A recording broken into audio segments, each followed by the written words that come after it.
الجرافيك ده مضايقني جدا. اول ويب سايت معانا النهارده هيكون حالا ده ابلكيشن وكارت تحوش عليه تكسب فلوس تشتري ذهب وتعمل فلوس. ازيكم في فيديو جديد. الفيديو ده هيكون مختلف شويه علشان هنرياكت لويب سايت وندي شويه فيدباك، ومنها انت كديزاينر ممكن تستخدم ده في البروجكت الجاي ليك. ومن غير كلام كتير خلينا ندخل في اول ويب سايت معانا النهارده. اول ويب سايت معانا النهارده هيكون حالا ده ابلكيشن وكارت تحوش عليه تكسب فلوس تشتري ذهب تعمل فلوس. وده كان ويب سايت انا كنت شفته من فتره، فهيبقى احسن حاجه نبدا بيها. وكده كده الويب سايتس اللي هنتكلم عنها اغلبها هيكون مصري، وفي الحلقات اللي جايه ممكن يبقى ويب سايت انت اللي عامله او ديزاين انت اللي عامله ونعمل عليه رياكشن وفيدباك ونديله في الاخر ريتنج، او ممكن يبقى ويب سايت في شركه عالميه او حاجه كبيره معموله فمنها ناخد بوينتس وحاجات نمشي عليها ونعمل زيها. الويب سايت بتاع حالا ده ابلكيشن وكارت على فكره.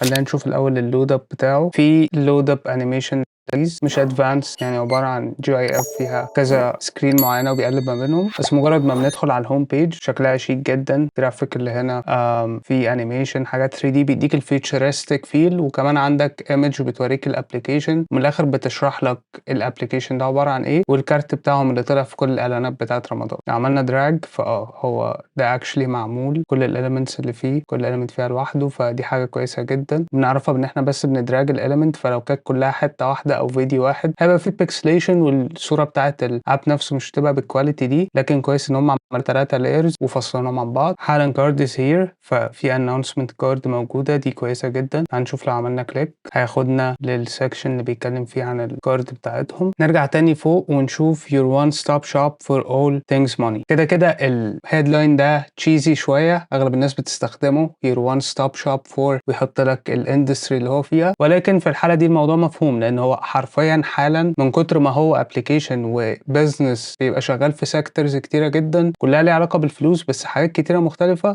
فمفهوم ان هم ممكن يستخدموا الهيدلاين ده حاجه بتعبر عنهم. with Halland's financial super app you can get money, make money, transfer money, play with money. حلو. والسي تي اي بتاعهم get the app، وده مش سي تي اي تاني، مجرد بيقول لك ان هو available في حته تانيه.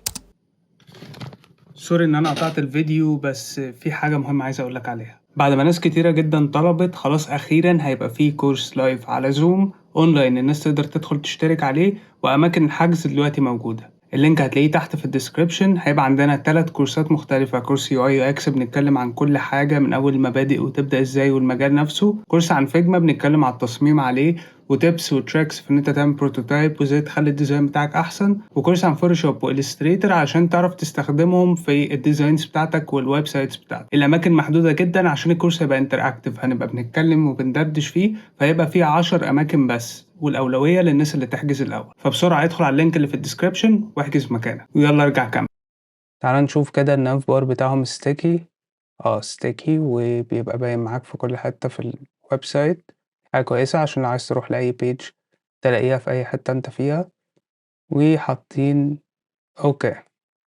دي من الحاجات اللي أنا كنت شاكك فيها، إن زي أغلب الحاجات one pager ويب سايت، الحاجات اللي فوق دي او الكليكس الاسامي بتاعت المفروض البيجز في العادي هنا هي عبارة عن سكرولز في الويب سايت، فلما بتكليك على حاجة بتاخدك للسكشن اللي بيتكلم عنها.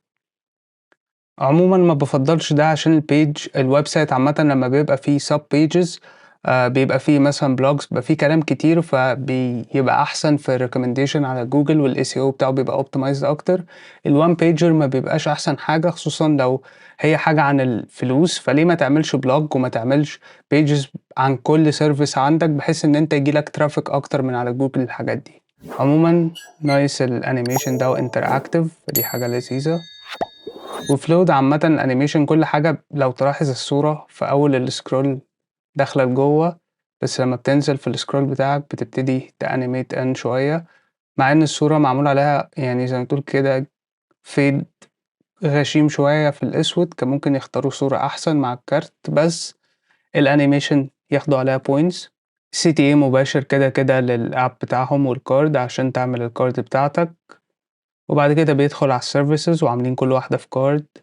انا شايف ان الانيميشن اللي هو ان كل حاجة بتانيميت دي مش اكتر حاجة فلويد على الويب سايت ده. مش عارف هي حاجة ليها علاقة بالسيرفر ولا بالويب سايت هوست اللي هم مستخدمينه، لكن كان ممكن تكتفي بده في one section بدل ما يبقى الويب سايت كله تحسه يعني زي ما تقول كده مقطع الفريمز بتاعته وانت بتسكرول، مش اكتر experience fluid وانت بتسكرول up and down او وانت بتقرا الكلام وبتتحرك. الbuttons all around consistent، الايمجري والعامة الجرافيكس بتاعتهم إلى حد ما متشابهة. ممكن الحتة بتاعت الجول دي مش ماشية قوي مع الاستاتيك بتاعت بقية الايمجز اللي مستخدمينها، بس يعني تعدي شوية لذيذة. الجرافيك ده مضايقني جدًا، يعني مش ماشي خالص مع ال3D effect اللي هم عاملينه في كل الويب سايت، وجُم في حتة هنا عملوها flat أوي لدرجة إن هي بقت بتstand out وباينة كده في وسط الويب سايت، فمش أحسن حاجة. ده برضه الimage بالضبط، هم عاملين layering وحاطين كل حاجة من الآخر كده مش مستسهلين، فكل element محطوط لوحده، ودي حاجة لذيذة، بس ده اللي متقِّل الصفحة جدًا. أوكي، في هنا scroll. تعال نشوف بتاخد وقت قد إيه علشان تسويتش. أوكي، بتاخد وقت كافي إن أنت تقرا الheadline على الأقل، ولو كده ممكن تكمّل قراية. وinteractive بتعرف تسكرول فيها بالماوس، فدي حاجة لذيذة. كده الفيدباك بتاعتنا مش انتقاد خالص في الويب سايت، كل الحاجات اللي هنبقى بنتفرج عليها وكل الشغل اللي بنتكلم عليه يعتبر ممتاز، بس إحنا بنhighlight شوية points عشان الناس اللي بتتعلم تاخد بالها منها وتبقى فاهمة الdesigners بيفكروا إزاي وهُم بيعملوا الحاجات دي. في كل الأحوال الويب سايت بتاعي حالًا هو جميل جدًا، في نُقط كتيرة جدًا مش معمول فيها استسهال، ودي حاجة مميزة إن أغلب الناس في العادي في شغل الويب بيستسهلوا في أغلب الوقت، فدي حاجة تُحسب لهم بشدة. والويب سايت عجبني كaesthetic وكstyle، وعشان كده اخترت إن ده يبقى أول ويب سايت نتكلم فيه. هادّي له rating 8 من 10، ولكن هيبقى في حاجات كتيرة مبهرة أوي لدرجة إن إحنا لازم نسيب room للحاجات اللي فوق، وهو ويب سايت كويس مش وحش خالص. الpoint الأساسية بس اللي عايز أبعتها للteam بتاعي حالًا أو أي حد في الmarketing department لو الفيديو ده وصل لهم يومًا ما، إن يُفضّل إن أنت توسّع الويب سايت ويبقى فيه أكتر من one page علشان الACOs بتاعتك، وعشان إن أنت الsub pages الكتيرة بتساعدك تطلع وتجيب traffic أكتر من على جوجل. ولو عندكم أي recommendation سواء design أنت عامله أو ويب سايت حابب إن أنا أدّي الfeedback عليه، حُط لي اللينك بتاعه تحت في الcomments أو ابعت لي DM على الإنستجرام. أشوفكم الأسبوع الجاي. سلام.